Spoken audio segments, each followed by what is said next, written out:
Olha só, muito se fala dentro da programação sobre paradigmas de programação, né? Paradigma disso, paradigma daquilo, paradigma funcional, paradigma estruturado, é paradigma para tudo que é lado. Mas você sabe o que é um paradigma? Então, paradigma nada mais é do que um padrão de código que faz com que cada linguagem tenha as suas próprias peculiaridades. Faz com que uma linguagem ela tenha suas próprias características. E linguagem rouba paradigmas de outras linguagens. Isso é uma coisa normal. Muita linguagem se inspira em outra linguagem, pegando um paradigma de um lado para o outro. Com JavaScript não é diferente. E a gente tem um carinha chamado de paradigma assíncrono, que traz um monte de complicação e faz a galera ficar confusa, né, sobre o que é o paradigma assíncrono. Mas o paradigma assíncrono é uma das principais características da linguagem do JavaScript. E nesse vídeo eu vou te ensinar o que é o tão famoso paradigma assíncrono.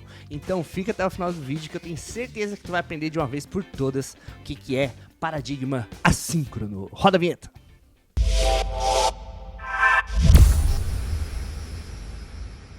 Então, turma, esse é um vídeo onde eu vou falar sobre os paradigmas do JavaScript. E esse é um vídeo de uma das aulas do nosso curso de JavaScript do básico ao avançado que tem lá dentro da comunidade VIP do Nauk. Então, assim, se tu quer aprender mais sobre programação, considere se inscrever na comunidade, porque lá dentro tu vai ter um monte de cursos, mentorias, conteúdos exclusivos que vão te ensinar programação, inclusive curso de JavaScript, onde tu vai aprender os fundamentos mesmo da linguagem, né? Tu vai aprender a base da linguagem. Então, sem mais delongas, considere se inscrever aqui no canal e deixar seu like e bora para a aula sobre paradigmas assíncronos em JavaScript. O JavaScript, ele tem muitos paradigmas, tá? Tem uns paradigmas bem legal. E esse primeiro que a gente vai ver é o paradigma assíncrono. Essa aula vai estar dividida em duas partes, onde a gente vai falar sobre o paradigma assíncrono e também a parte de JavaScript ser dinamicamente tipado, como já foi citado nas aulas anteriores. Mas como eu falei, JavaScript é uma linguagem que ela tem uma série de paradigmas como orientação a objeto, paradigmas funcional, que a gente vai ver lá para frente, né? E questão de tipagem, ela é dinâmica, a gente vai entender por que ela é dinâmica. E também você pode escrever código procedural em JavaScript. Porém, como eu disse, hoje a gente vai trabalhar o paradigma assíncrono, que é uma das maiores belezas que a linguagem tem e faz o JavaScript ser uma linguagem tão rápida. Porém, esse paradigma ele pode te confundir um pouco. E falando em confusão, essa palavra paradigma é uma coisa que também pode estar te confundindo. Mas paradigma nada mais quer dizer do que um modelo, um padrão, certo? Então, dentro da programação, a gente tem vários padrões, né? Nas linguagens, as linguagens assumem vários padrões e uma linguagem vai pegando padrão e modelo de outras. Então, paradigma só quer dizer isso. E entrando em paradigma assíncrono e síncrono, é legal você primeiro entender o que é o paradigma síncrono antes do paradigma assíncrono. Os dois são muito parecidos, só o que muda é a ordem de execução. Então, síncrono ou assíncrono, ele só diz respeito ao fluxo de execução de um programa, como que esse programa é executado e quando que uma operação executa completamente antes de passar para a próxima operação.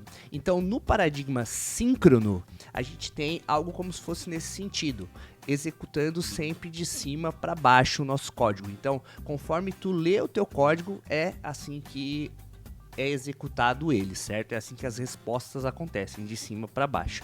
Então, um exemplo aqui de código síncrono seria esse código simples, né, onde eu estou declarando uma variável aqui, fazendo uma usando uma função. Então, o que acontece? Primeiro, eu declaro essa variável, a primeira execução. A segunda execução é essa segunda declaração de variável. A terceira, ele executa essa função, que é uma função síncrona, certo? E pega o valor, o resultado dessa função e coloca dentro de uma variável. Depois ele faz a mesma coisa com a próxima execução. E por último, ele faz esse console.log. Assim funciona o paradigma síncrono. A grande maioria das linguagens trabalham desse jeito, tá? A resposta ela é de cima para baixo. Porém, o JavaScript ele trabalha mais com esse paradigma assíncrono, ou seja, a ordem de resposta e execução das coisas, elas podem, né, não ser linear. Então você pode executar algo que você só vai ter a resposta depois. Como se fosse mais ou menos isso aqui, ó.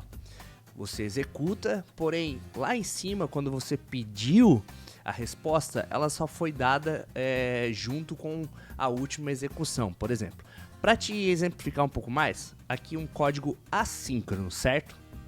Então nesse código a gente está usando dois conceitozinhos aqui do JavaScript que eu vou explicar daqui a pouco. Porém a gente quer pegar um usuário, a gente quer pegar uma cidade, certo?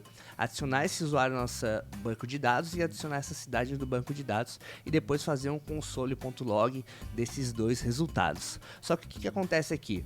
Primeiramente, então, eu crio essa variável user. E aí eu tô chamando essa função getUser, que vai retornar o meu usuário, certo? Essa é a primeira coisa executada. Aí você pensa que logo a segunda seria a segunda coisa executada. Mas não, ele pula lá para a terceira, que é a cidade. Certo? Por quê? Porque ele primeiro pede o usuário e ele fala que através de uma promise, e eu vou te explicar o que é uma promise daqui a pouco, quando esse resultado estiver disponível, aí sim tu executa o código que está ali dentro da promise. Então primeiro ele vai no usuário, depois ele já pula para a cidade e aí ele pula para o console.log da cidade e do usuário. Nesse caso então, o que acontece é que você tem um resultado null, porque a resposta do que você pediu ainda não foi executado, porque a resposta pode ser que venha só depois. Ele foi lá no usuário, cidade, console.log, aí sim ele executou depois da resposta do usuário o que está ali dentro e depois da resposta da cidade o que está ali dentro. E aí, como eu falei, o que faz, né, a gente ter esse código assíncrono é esse pedacinho ali, esse ponto .den, que é uma promise, que a promise ela representa um valor que será chamado, porém o retorno desse valor só estará disponível depois que o retorno da execução dessa promessa for resolvida. Então, a promessa de que você pediu algo, porém aquilo ali está te prometendo que quando tiver uma resposta, ele vai te devolver. E aí o que você vai fazer com essa resposta? É aí que entra esse parâmetro que você passa, que você está passando uma função, certo? Para essa promise, recuperando a resposta ali como um valor de user, e essa função que você passa como parâmetro se chama callback ou high order function, função de alta ordem. É uma função que ela é passada como um argumento para outra função e ela só vai ser executada quando o resultado da promise for resolvida.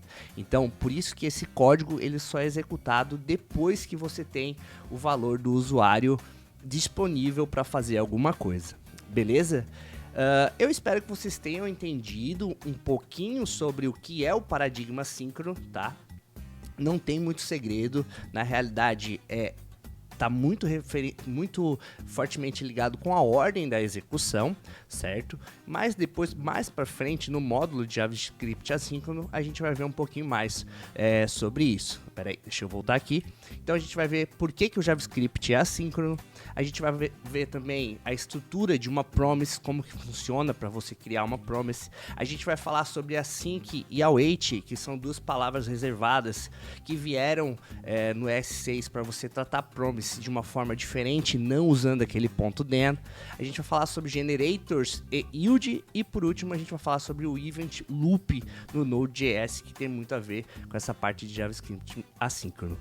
Então, galera, essa foi a aula de um dos cursos que a gente tem lá dentro da comunidade. Eu espero que vocês tenham gostado e eu espero que vocês tenham realmente entendido o que é o paradigma assíncrono dentro da linguagem JavaScript e como ele é importante para a linguagem. Fora essa aula, a gente tem várias outras aulas que ensinam outros paradigmas, como a questão de tipagem dentro da linguagem e também toda a parte de tipos primitivos, toda a base de fundamento, né? Tudo que o JavaScript tem de característica própria e tudo que você precisa para ser um desenvolvedor JavaScript. Então, como eu falei no início do vídeo, considere se inscrever na comunidade se você quer se tornar um desenvolvedor fodástico em JavaScript, que lá tem muito conteúdo mesmo para você. É isso aí, galera. Espero que vocês tenham gostado e até a próxima.